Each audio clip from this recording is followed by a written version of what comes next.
This is episode 388 of the Rio Grande Foundation's Tipping Point, New Mexico.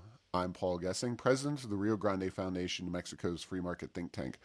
You can find out more about the foundation at riograndefoundation.org. I am very pleased to be joined this week by Robert McEntyre. He is Director of Communications with New Mexico Oil and Gas Association, a trade association representing most of the major producers of oil and gas throughout the state of New Mexico. Welcome back to Tipping Point, Robert. Thank you, Paul. Great to be with you. Yeah, there's obviously a lot going on. Your industry again finds itself really in the middle of one of the most important kind of political and even geopolitical conversations going on right now. We're, of course, talking about the war in Ukraine, the Russian invasion, and generally speaking, the oil and gas industry and energy prices that have skyrocketed, partially at least as a result of that. But we're going to try to unpack some of these issues and really get to the heart of what is happening with this particular industry, and some of the things that have happened recently, like the New Mexico legislative session. So we definitely have a lot of ground to cover here. And before we get into the current situation with oil and gas prices, let's do a quick retrospective about the legislative session. And as the Rio Grande Foundation saw it, the session wound up being a lot better than we could have expected. I think we agree that SB 14, the Clean Fuel Standard, and HB 6, the Net Zero Bill, as well as I believe it was HJR 2, the Green Constitutional Amendment, all those pieces of legislation wound up failing. And that's by no means an exhaustive list of all the kind of anti-oil and gas, anti-energy bills that passed. But would you agree it was a fairly successful session? It was a successful session for New Mexicans. I think we saw, again, this same parade of anti-oil and gas, anti-energy legislation that we've seen over the past several sessions. And New Mexicans can breathe a little bit easier knowing that none of that legislation passed. And given what we are experiencing today, I think we can be happy. Maybe 5 weeks ago, 4 weeks ago, we weren't in the position to have the foresight to know that global tensions were going to escalate and the world was going to experience, again, kind of a shift in the demand supply dynamic. But because we did, and because the policy in New Mexico remained consistent through the legislative session and post session, New Mexicans can be fortunate that we're not having to wade through another arduous policymaking or energy policy discussion about whether or not we're going to have an oil and gas industry as part of our future. We are, and we should be grateful and thankful that we are. Today, we're seeing the benefits of record demand, just almost 450 million barrels produced in Mexico last year, probably going to touch that 500 million number at some point this year. So really great news, great trajectory for the industry and the way that it's growing and the outlook for the future, if we can maintain that positive policy outlook and if we can have legislators advance pragmatic solutions to help us continue that energy leadership. So let's talk about some of the bills that failed real quickly. Yeah. Which ones were the most concerning to the industry? And obviously, you have the governor out talking about each of these. Did you have any specific ones that you thought were kind of a done deal? I certainly thought Clean Fuel Standard was going to pass, for example, and I don't know if they just kind of backed off when prices kept going up and up and up relentlessly, even throughout a brief 30-day session, or was it the constitutional amendment that would have opened up lawsuits, or was it the net zero bill, which wouldn't have been such an immediate problem, but would have made New Mexico prohibitive for a lot of industry, not just your industry, but all industry in the not too distant future. Which ones did you prioritize? Certainly HB6, the net zero bill, was very concerning because this is not really a net zero bill.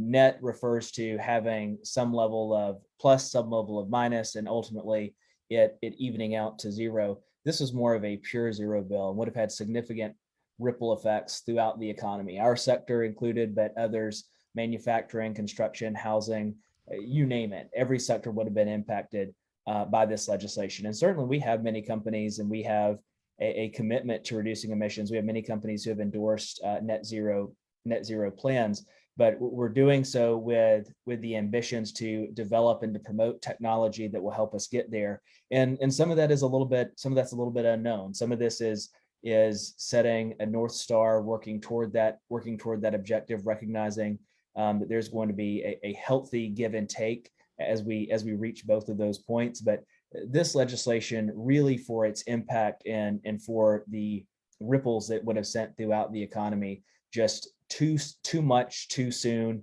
with very little known, setting emissions baselines at 2005 levels, which we don't actually know yet. So it would have actually given the state the opportunity to identify those baselines.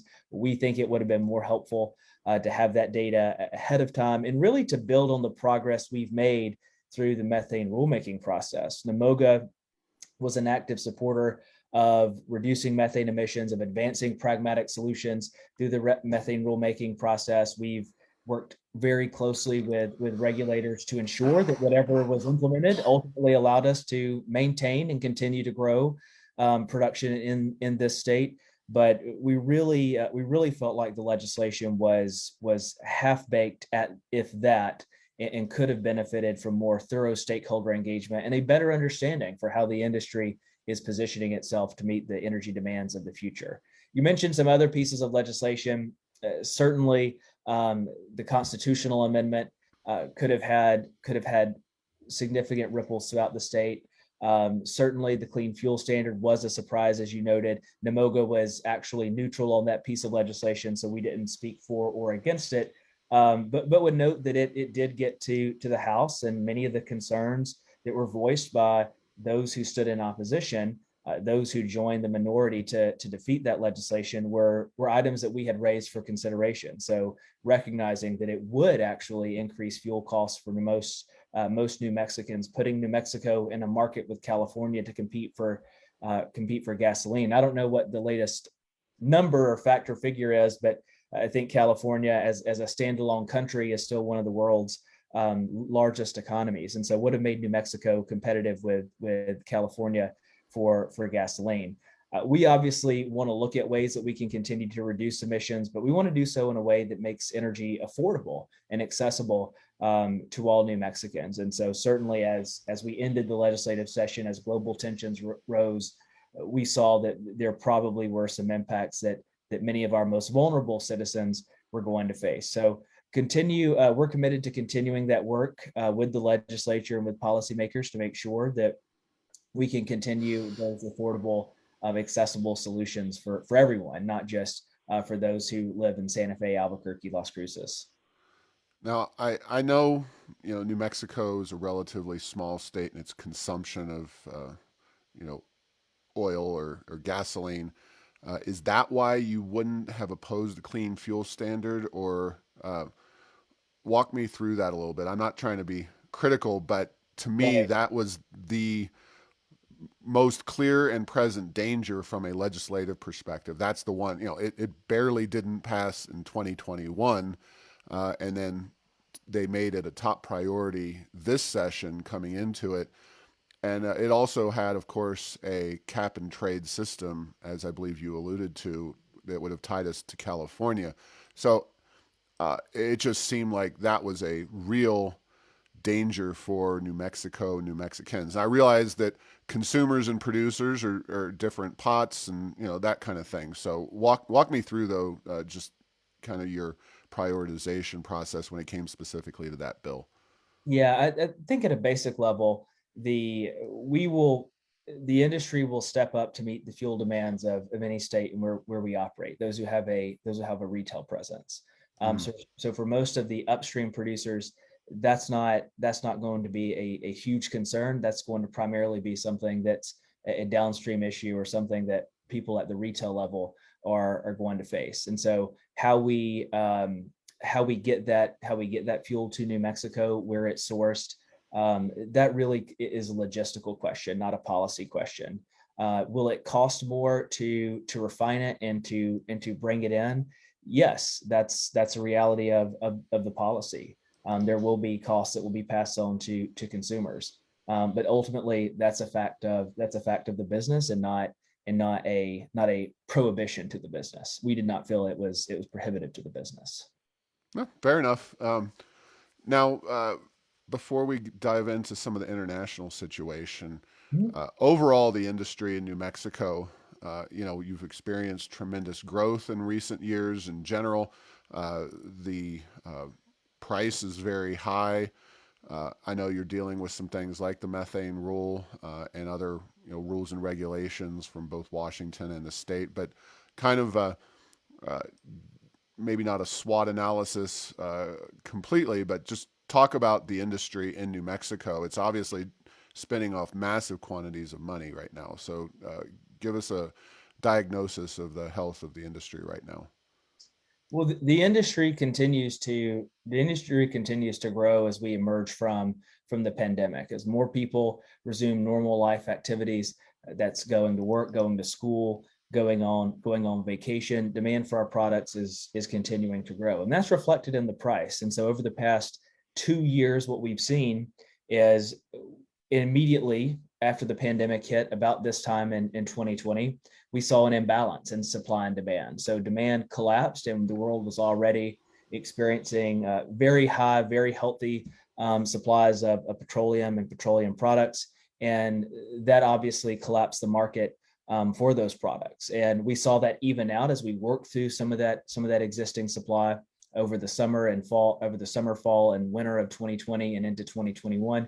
And we saw prices recover as people largely began to resume normal activities. And that's only continued to grow and will only continue to grow as we move ahead and we continue to move forward. I know even right now, all offices are not fully back in operation. So if you talk to friends who are in Albuquerque or maybe elsewhere outside of state in larger cities, they haven't fully resumed back to office activity. So there still is some demand that we can continue to help meet, and some demand that's going to continue to come back. And that's primarily why we've seen prices where they are today. Certainly, the global conflict over in Ukraine has not helped prices. That's been very challenging for the price environment today. But that too is something that over the next several months we hope can ease some of the tensions that we're seeing at the pump or in the commodities market. But certainly New Mexico has been a focal point for oil and gas production over the past several years, and no place has really grown in the way that New Mexico has over these past 5 years. Certainly saw a little bit of dip in activity in the wake of the pandemic, but really continued to be a bright spot in terms of investment, development, and production. Was not an area where we saw many wells taper off production. Really kept a lot of production online because of how prolific some of the investments were, prolific some of the initial production rates were in and around the Permian. And specifically that Delaware Basin, which we share with Texas, that sub-basin of the Permian, which has been really just a focal point of investment over these past several years. So the industry is very strong. Rigs continue to come back. We're almost touching 100 rigs today. We're at 98, according to Baker Hughes last Friday. And that 100 rig mark for New Mexico really is a strong signal that the industry is healthy and thriving. We just hit 117 rigs the week prior to New Mexico being shut down. I think the week maybe everyone was shut down. So that gives you a sense of the high water mark for New Mexico. So really just about 19 off our high of 2020, which was for New Mexico a record high. So the industry continues to recover, and it has been resilient over these past several years, but New Mexico has really been identified as the focal point for domestic oil and gas production over this period of time. And we see no reason, aside from policy, that's going to slow down. And that's why Santa Fe and Washington are so important to the future of this industry, to the health of this industry. and to continuing this trajectory that we've experienced over the past several years and the overwhelming benefits it's provided to New Mexicans. So we have, of course, this price spike, and prices are bouncing around all over the place. And, there's a lot of discussion about who's responsible. Of course, Putin's partially responsible. I think you and I would agree that the Biden administration and to an extent the Lujan Grisham administration are partially responsible. But let's talk about one of those issues, which is the permitting challenges. And is that a real thing in New Mexico with regard, because we are a very federally intensive state when it comes to ownership of the lands.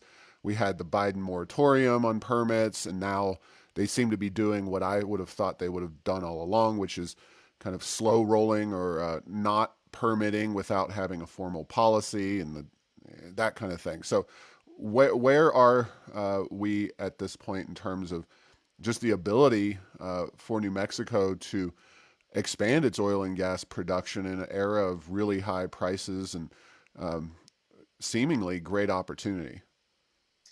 Yeah, really, this is an area that that that offers us a lesson in how energy security really is national security, and that's a position that this White House has not been keen to adopt. Has actively stood in the way of promoting the development of our domestic energy resources, and unfortunately is putting us in a very poor position just 14 months out from when these policies were first initiated. I don't think anyone in the industry is going to forget the signals that were sent from the White House on January 20th and January 27th of 2021, when the White House endorsed policies, number one, to temporarily suspend permitting activities in Washington from the Interior Department, and then number two, to conduct a review of the oil and gas program. Now, that review of the oil and gas program was such a moment of pride for the administration. They dropped it on Black Friday just after Thanksgiving last year, and so you might have missed it, Paul. But it included a number of recommendations that surely are not to the advantage of American consumers and are not to the advantage of our energy security or energy leadership. And those signals that the White House has been sending over these past several months have really told the oil and gas industry in America, we don't want you anymore. And to add more clouds or some more murkiness to that message, I think over the past several days they've been saying, you need to do something now, but also we don't want you anymore still.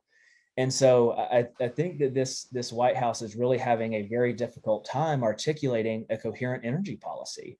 And that's very difficult for the people who are, number one, working in this industry, and number two, the people who are making investment decisions to commit more resources to domestic energy production, knowing that in 6 months, in 12 months, we may have an administration that says, we appreciate what you did for us during that time, but now's the time. It's over now. The end is near.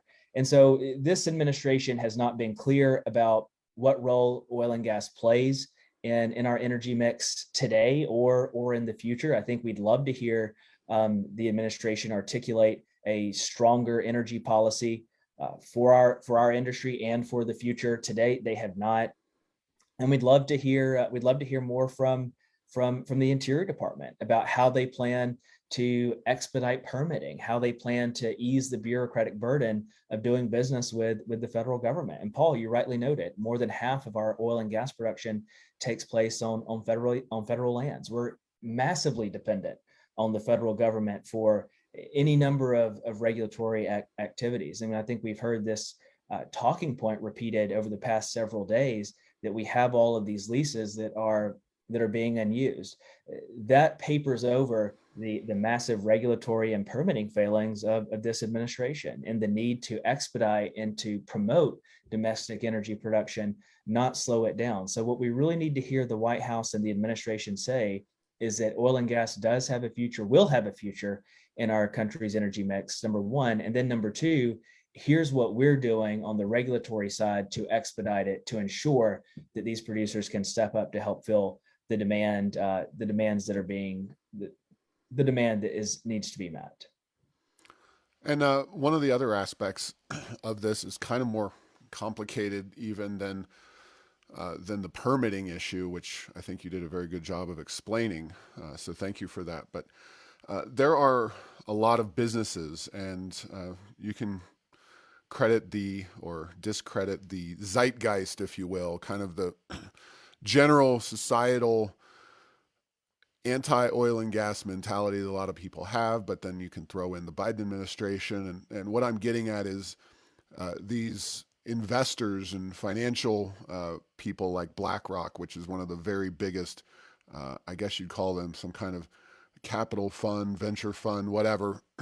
There's a challenge, as I see it, for oil and gas companies to obtain um, credit or investment dollars to keep drilling and to expand their production. Now, uh, the other side will come back with, well, the industry doesn't want to expand production because they've been burned in the past, and you're in the industry. You could recount stories, I'm sure, of people who have spent and invested millions of dollars in new production only to find prices collapse, and then their investment dries up. So where are these issues? Kind of how do you see them within the industry and their impacts?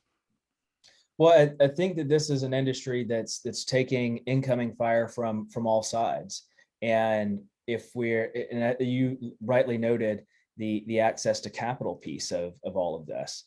This has been a huge component in the way that the industry has reorganized itself and has consolidated over the past several months, and the impact that that has had on the ability of the industry to drill more wells and to bring more production to bring more production online. And you certainly see there's political risk that's driving some of that, some of those investment decisions, but there's also this whole other campaign outside of the political argument. There's another campaign alongside that is really targeting the ability of the industry to invest in these projects, and they're pressuring key investors, large investors, uh, to divest from oil and gas and to reduce their commitments for oil and natural gas developments, not only here in the United States but around the world. And that certainly has had an impact of the ability of the industry to raise capital and to create value for the American oil and gas industry. So we shouldn't be surprised that the opposition to this industry is so broad and so deep that it's had a number of effects, a number of ramifications across the board: political, capital, investors. How quickly we're able to meet demand and bring supply online. All of this really stems from the same basic problem. We have to empower a paradigm shift around this industry here in America, because producing it here is cleaner, safer, it's better than anywhere else in the world. If we have the people who are really spearheading these challenges, saying we need to address climate change, if we're addressing climate change, we need to address it in the way that promotes the best, cleanest, most sustainable oil and gas development, and that's here in the United States, not elsewhere around the world. So those who oppose our industry would do wise to stop the fire coming at the industry in the United States, would do well to target some of that to the countries who don't share our commitment to the environment, and to focus more of their efforts on seeing more nations align with the United States and reducing emissions and driving responsible energy development. Excellent. Well, that is good information to know because it is very complicated stuff. And, it seems to me, and we can just kind of cap this part of the conversation off, that, when prices run rampant, and they have increased and increased since Biden took office, and they, even prior to the invasion, prices had been really getting up there, and now obviously they went much higher. Um, the American people do seem to be casting a great deal of blame with the Biden administration. They've taken an anti-energy tack from day one. So it's not surprising that the American people have seen through, at least to this stage, the uh, kind of misdirection, I would say. Oh, it's not me. It's Putin. It's the industry. It's this. It's that. Is that kind of how you see things? And Well, do you think that'll stick? And kind of look at the public opinion side of things. Paul, this the energy policy in this country has changed from all of the above to pick one or two, and that's had an impact. But it doesn't have to be this way. It did not have to be this way. But this is the path that the administration chose, and so luckily, we have an opportunity coming up in November to have a discussion with our elected officials in Santa Fe and in Washington about how we're crafting and how we're driving energy policy around the country. And this is a great opportunity to ask your elected officials, what are you doing to ensure affordable, reliable energy? What are you doing to promote the development of our energy resources? What is your plan to reduce the price at the pump, or to make it more affordable for me to go on vacation, to go to work, to take my kids to school? All of these are great questions, and we have a great opportunity to ask each and every one of our elected officials those questions over the next several months. But I don't think we can lose the fact that this administration made a choice 14 months ago to underscore a policy that adopted a handful of choices versus policies that adopted every choice. And we should really be in a position in America today, given where the country is, how we're recovering, how we want to see this economy bounce back. We're already hearing talk of the R word again, which is unthinkable, considering where we had been just this time last year. This policy, this does not have to be this way forever.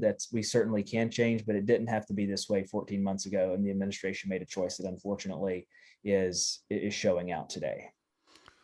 Got it. Now, it's sometimes easy for a lot of the public to think that your name might as well be as an association NMOA, because natural gas is often left behind as a less important fuel source. But I think we're seeing, especially in Europe these days, natural gas is critical importance, and it's something that I certainly think could go a long way to helping achieve both the carbon reduction goals of the Greens and keeping the lights on in New Mexico in our electricity production. But let's transition to natural gas, and not so much how the industry itself is doing, but some of the latest issues on natural gas. And I've said, and I think maybe we'll see a movement on this.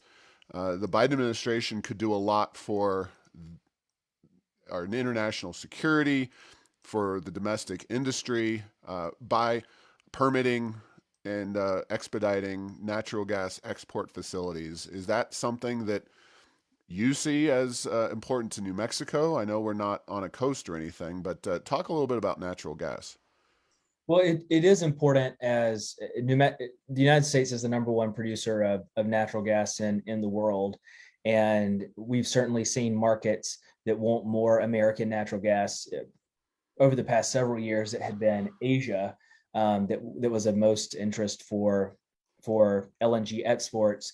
But growing increasingly, we now see that some of our European allies and partners want to see more American natural gas to offset their reliance and dependence on Russia.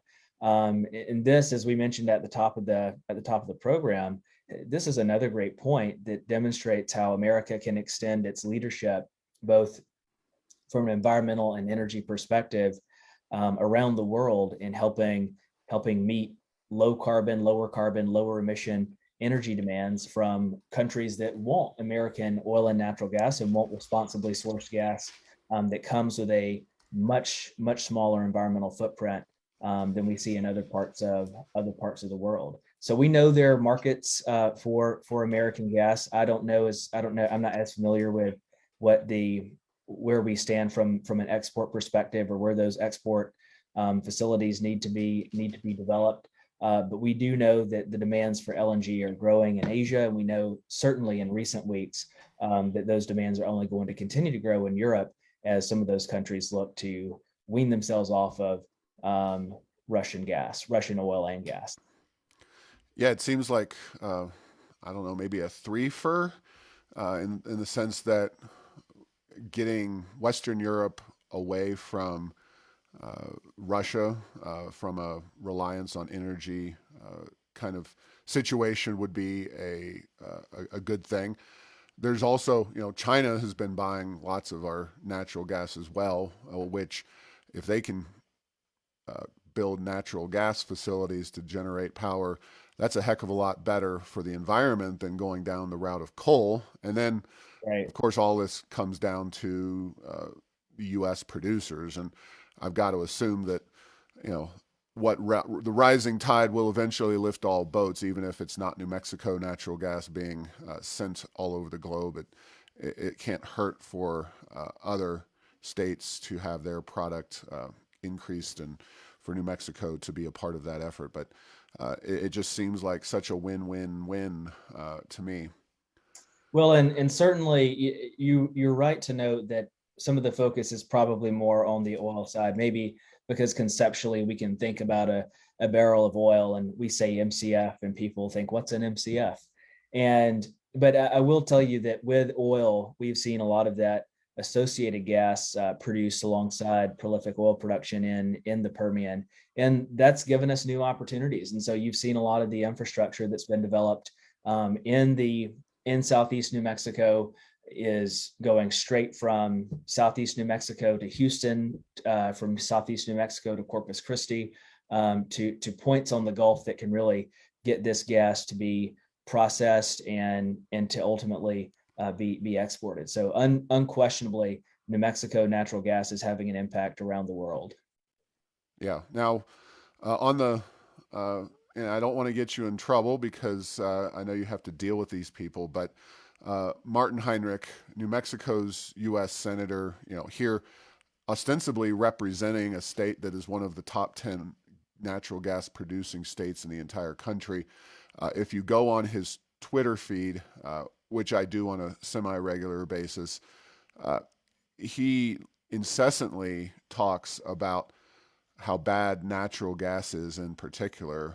He does talk about oil, but he really loves to talk about natural gas. And his recent March 12th tweet, would you let your babysitter smoke in your house? Having a gas stove in your home may be just as bad. I have no idea. It's like a non sequitur, but he really is into this electrification deal and the idea that we should replace all of our natural gas oriented appliances with just straight up electricity, presumably from wind and solar only. And it just strikes me as totally unrealistic. But are you concerned about these kinds of things? There's a lot of cities in California and some even around the country that are getting rid of natural gas as indoor heating and cooking fuel.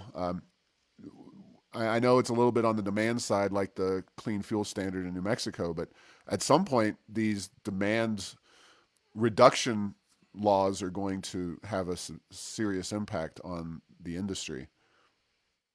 Well, first of all, this is not this type of inflammatory rhetoric is not what we would expect or what New Mexicans um, should expect of their elected officials in Washington. And so this kind of fear mongering is really beneath a United States senator, and I think we would expect them to take a more appropriate point of view as to how we help meet energy demands for families across New Mexico. But look, the bottom line is, demand destruction is one of the key tactics of those who are seeking to put this industry out of business. But it's destroying something and building nothing. And Paul, I think what we've seen over the past several legislative sessions here in New Mexico and even across the country is that the opposition is long on solutions to end the industry, and they're short on plans to replace it.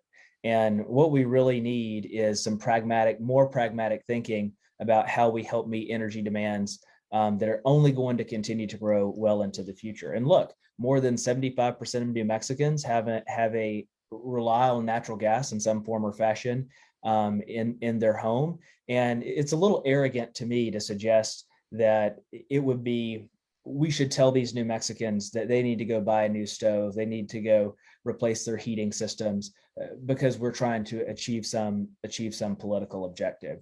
So would ask that the senator stop the fear mongering, really help address these issues in a more productive fashion, in a more constructive way that really helps us address these energy demands while also reducing emissions. And look, we have rules in New Mexico we supported methane rules that are now going to be among the most ambitious in the country that require 98% gas capture rates that will ultimately make New Mexico's natural gas some of the cleanest and most safe of anywhere in the world. That's something we should promote in our homes, not tell people is going to cause them some great harm.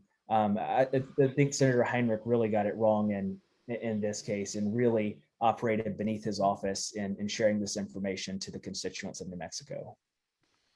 All right. Well, thank you for that informal, informational approach to some demagoguery there, and very, very kind in a way. So, anything else you want to share or discuss about the industry as you see it in New Mexico and kind of what's going on and how it's affecting New Mexicans? We've been asked for the past several years what's stopping New Mexico from growing even more. And the answer has been consistent, Paul. It's been the same for the past several years. Political risk continues to be the only hurdle that we have in our way.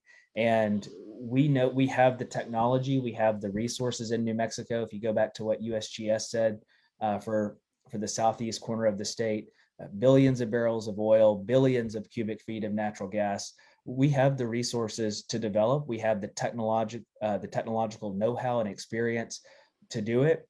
Policy really is the key impediment here, and we need policy in Washington and Santa Fe that continues to promote developing these resources, not trying to shut it down. And I think we're now seeing what what happens in a global energy system. What happens when we move into a situation of global tension, we move into a supply demand imbalance, we see how these policies can impact New Mexicans, can impact every single person at the pump, at their home, whatever it may be. So we really need consistent policy in both of our capitals to ensure the continued strength and longevity of this industry.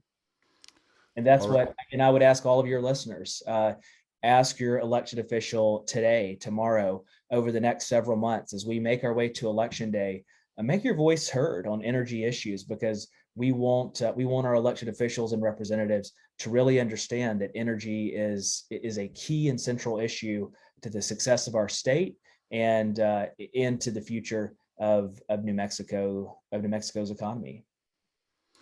All right. Well, thank you very much for your time and all of your work during the session. And we'll see where oil and gas prices go next and what Martin Heinrich has to say. I'm sure he listens intently to this podcast. I hope he does. He would learn something, but I suspect not.